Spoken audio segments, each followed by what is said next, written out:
কবরের বিষয় শুনে সবচেয়ে বেশি কান্নাকাটি করতেন একজন সাহাবী, তার নাম উসমান আল গনি রাদিয়াল্লাহু আনহু। অন্য কোনো বিষয় শুনে তিনি এত কান্নাকাটি করতেন না। এটাই হবে আমাদের জান্নাতের টুকরা অথবা জাহান্নামের গর্ত। আল্লাহ পাক সবার কবরকে জান্নাতুল ফিরদৌস বানায় দেখ। সূরা মুলক রাতের বেলা যারা তেলাওয়াত করবে ইনশাআল্লাহ তাআলা আল্লাহ পাক তাকে কবরের শাস্তি থেকে বাঁচাবে ইনশাআল্লাহ আযজা ওয়া জাল। সূরা ইয়াসিন আপনার কোরআনের মগজ, প্রাণ, হার্ট, এটা যখন পড়বেন আপনি বুঝতে পারবেন কেন এটাকে হার্ট বলা হয়েছে। সূরা বাকারা যে ঘরে পড়া হবে সেই ঘর থেকে শয়তান পালিয়ে চলে যাবে। আমরা তো বাড়ি করলে হুজুর ডেকে আনি, তাই না? জাদবুক করাই, বাড়ি বন্ধ করি, তাবিজ করি, কত কি করি না? মাশাআল্লাহ, আসল কাজ করি না।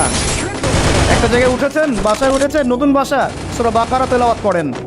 ব্যবসা স্টার্ট করেছেন, ওখানে সূরা বাকারা প্লে করেন বা তেলাওয়াত করেন। সূরা বাকারা যেখানে তেলাওয়াত হবে বরকত আসবে এবং সেখান থেকে শয়তান পালিয়ে যাবে ইনশাআল্লাহ তাআলা। অনেক ফজিলত আছে। সূরা কাফিরুন, ওই যে বললাম 1999 জন মানুষ জাহান্নামে যাচ্ছে, তাদের আমলনামায় কোন পাপটা কমন ছিল জানেন? তাদের আমলনামায় কোন পাপটা থাকতে পারে বেশি? শিরকের পাপ। কারণ কি জানেন? আমি বলছি, সূরা নিসার মধ্যে আল্লাহ পাক বলেছেন, ইন্নাল্লাহা লা ইয়াগফিরু আন ইউশরাকা বিহি ওয়া ইয়াগফিরু মা দুনা যালিকা লিমান ইয়াশা।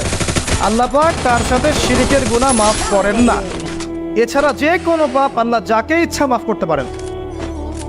তার মানে যে মানুষগুলো বেশি বেশি জাহান্নামে যাচ্ছে তাদের আমলনামায় যে পাপটা থাকতে পারে কমন, সেটা হচ্ছে কি শিরক। অন্য পাপ হলে হয়তো আল্লাহ পাক মাফ করে দিতেন, সিম্পল। এই শিরক থেকে আল্লাহ পাক আপনাকে বাঁচাবেন একটা আমলের মাধ্যমে। বলে দেব, সূরাতুল কাফিরুন প্রত্যেক রাতে আল্লাহ পাক যে কথাগুলো আমি বলছি, প্রথমে আমাকে আমল করার তৌফিক দান করুন, আমিন, এবং আপনাদের সবাইকে তৌফিক দান করুন, আমিন। সূরা কাফিরুন রাতের বেলা তেলাওয়াত করলে আল্লাহ পাক আপনাকে শিরক থেকে বাঁচিয়ে রাখবেন ইনশাআল্লাহ। এছাড়াও আরো 3টা ছোট ছোট সূরা আছে, সূরা ফালাক, সূরা নাস, ইখলাস। সকাল সন্ধ্যায় 3 বার করে, ফজরের পর 3 বার, মাগরিবের পর 3 বার। এটা বিকেলেও করা যায়, আসরের পরেও করা যায়। আর ঘুমানোর সময় 3 করে হাত দুটো একত্রিত করে ফু দিয়ে সারা গায়ে মাসাহ করে ঘুমাতে হয়। এটা করলে দৃশ্য অদৃশ্যের ক্ষতিগুলো আপনাকে স্পষ্ট করবেন ইনশাআল্লাহ। মানুষ ঘুমালে শয়তান ঘাড়ে 3টা গিট দেয়, মনে আছে হাদিসটা? মনে আছে? গিট দেয় এবং বলে তুমি ঘুমাও, তোমার সামনে লম্বা রাত। আবার গিট দেয়, তুমি ঘুমাও, তোমার সামনে লম্বা রাত। আবার গিট দিয়ে বলে তুমি ঘুমাও, তোমার সামনে লম্বা রাত। যদি আপনি 3 বার মাসাহ করেন ইনশাআল্লাহ তাআলা দেখবেন সকালে উঠতে আপনার সুবিধা হচ্ছে, এনার্জি পাচ্ছেন, আপনার মতো জড়তা কাজ করবে না।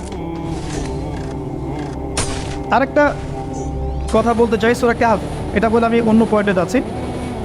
আরেকটা সূরার কথা বলবো, সূরা কাহফ 18 নম্বর সূরা। এই সূরার প্রথম 10 আয়াত এবং শেষ 10টা আয়াত অবশ্যই মুখস্থ করবেন। ওয়াদা করেন আগামী রমাদান আসার আগেই করবেন। কি পাবেন?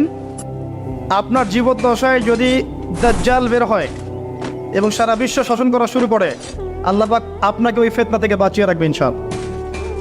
শুনেন, সারা বিশ্বে যত ফিতনা চলছে, পলিটিক্যাল ফাসাদ, ইকোনমিক ফাসাদ, কালচারাল ফাসাদ, এডুকেশনাল ফাসাদ, আপনার মুসলিমদের কিলিংস, রিবা, পর্নোগ্রাফি, জিনা, ব্যভিচার, অশ্লীলতা, ফেমিনিস্ট রেভলিউশন,